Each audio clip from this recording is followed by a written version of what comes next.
The Lord can be attained through Bhakti Marga, Jnana Marga, and Karma Marga. Our Itihasas and Puranas give several examples of people that attain the Lord through these different means. However, in Kali Yuga, the lifespan is less than what it was in the previous yugas. So, doing difficult penances and austerities is not quite an option. But how else do we attain the Lord? வேதநூல் பிராயம் நூறு மனிசர்தாம் புகுவரேலும் பாதையும் உறங்கிப் போகும் நின்றதில் பதினையாண்டு பேதை பாலகனதாகும் பிணி பசி மூப்பு துன்பம் ஆதலால் பிறவி வேண்டேன் அரங்கமா நகருளானேன். This Pasuram was written by Tondaradi Podiyalvar, a conversation between him and Lord Vishnu, where Lord Vishnu offers Vaikuntha Prapti for Tondaradi Podiyalvar. At that time, he says, it is very rare to get human birth, and it is even more rare to live 100 years as mentioned in Shastras. Even in that, half of it goes in sleeping, and rest goes for childhood, adolescence, and adulthood and old age. Pasi, Pini, Moop, he's referring to hunger, disease, and aging. So, dealing with hunger, disease, and aging itself takes most of the time in our lifespan. This shows how little time we have at our disposal, and it is important to use it wisely. So, with this time constraint, how can we make an effort to attain the Lord? A sloka in Srimad Bhagavatam Kalerdosha Niderajan Asti Eko Mahagunaha Kirtanadeva Krishnasya Mukta Sangha Param Vrajet. In simple words, its meaning is although Kali Yuga is full of faults, there is still one good quality about this age. Simply by chanting names of Krishna, one can relieve from material bondage and be promoted to the transcendental kingdom. While penance and difficult austerities and yaga were the means to attain the Lord in the previous yugas, in Kali Yuga, the way to attain Him is through Nama Sankirtanam, that is, calling out His name.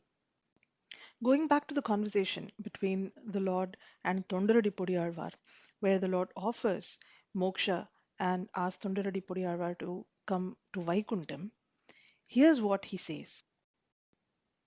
பச்சைமா மலைபோல் மேனி பவளவாய் கமலச் செங்கன் அச்சுதா அமரரேரே ஆயர்த்தம் கொழுந்தே என்னும் இச்சுவை தவிர யான் போய் இந்திரலோகம் ஆளும் அச்சுவை பெரினும் வேண்டேன் அரங்கமா நகருளானே. This is one more pasuram by the Arvar, and in this he first describes the Lord. He compares his body to a green, magnificent mountain, and then he goes on to say how his eyes are like lotus and his lips are like the coral. And he says, the taste of saying the Lord's name, Achyuta, is even better than a place in Vaikuntham. He says, I would rather have the pleasure of saying your names instead of being in Vaikuntham. If a person like him picks chanting his name over Vaikuntham, that shows how special Nama Sankirtanam is. In Tirupavai, Andal says, Ongi Ulagalanda Uttaman Pear Padi. She specifically says Pear Padi. Pear refers to name. Again, this shows the importance of Nama Sankirtan. Andal has shown that to us. She could have simply said Ongi Ulagalanda Uttaman Nai Padi, where she is just saying sing the praise of the Trivikrama avatar. But she has specifically asked us to sing the name, praise his Sankirtan. The first 10 pasurams by Andal in Tirupavai are said to be explaining the importance of Nama Sankirtan. She also says something to the effect that Perumal, Lord, likes to be called by the name Govinda more than Narayana because Govinda is the name with which he was among the menial people like us, and he likes to be known as someone who's easily approachable and accessible. So he likes to be called Govinda. Once a devotee got a baby Krishna idol. He wanted to put an anklet, Sadangai, on baby Krishna.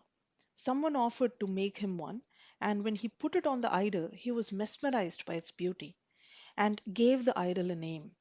He called him Sadangai Aragan, beautiful one wearing Sadangai, the anklet. Next day, a man that lived 2 doors away came to him and said, "Show me the little boy." This man was shocked, as he had not really gone and told everyone or many people about the idol, and asked how the neighbor got to know. The neighbor said a little boy came in his dream and asked for naval param, a berry.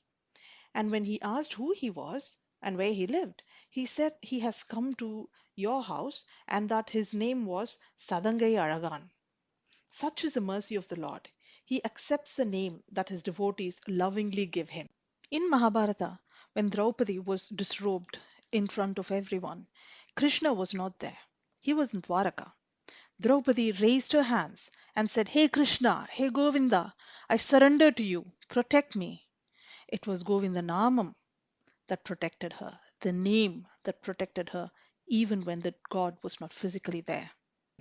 I came across this analogy in a discourse and I would like to share this with you. There was a fisherman who found a gemstone inside a fish that he had caught. He went to a jeweler, blacksmith, and tried to sell it. He did not know the value, so the jeweler gave him some 10 units of money. But the fisherman thought it was a good amount, so he went away happily. The jeweler went to the king and showed the gem, and the king knew about gemstones, so he gave him a few thousand units of money. And the jeweler was quite happy and he came away. But the king knew that the gem was worth much, much more. Some of us mention Lord's name to get past everyday challenges. We are like the fishermen, don't quite know the worth of the chanting, the Nama Sankirtanam. Some of us want moksha and do Nama Sankirtanam. We are like the jeweler, bit more knowledgeable than fishermen. The king knows the worth, and people who do Nama Sankirtanam for the pleasure and joy of doing it are like the king. I'm yet to find any references to scriptures for the story, but I nevertheless found this interesting, so wanted to share this with you. So this is more of a folklore. Once Narada asked Srimanarayana who the best devotee was. Narayana showed a Jivatma, a hunter. He would pray once in the morning and once in the evening. Narada was shocked to hear this.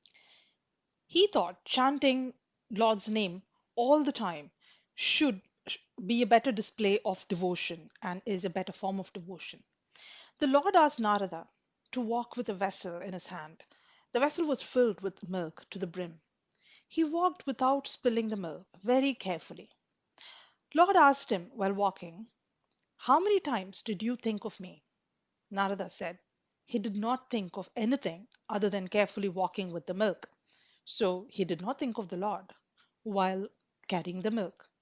Narada then understood that meditating all the time, without anything else to do as a samsari, is not an achievement as big as what a samsari has to do, live their life, and still sincerely pray amidst the daily challenges. So, to attain the Lord, we have to sincerely call His name. His name has more vaibhavam, speciality, power than Him in some ways. But don't make it a lip service. In modern day, we hear about mindfulness. In my view, this is all mentioned in our scriptures already.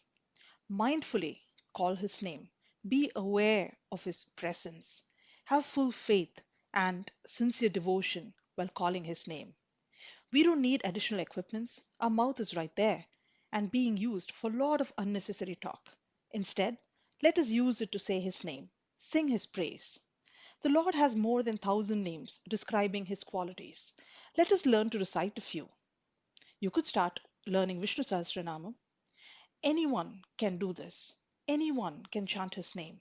No additional qualification is needed.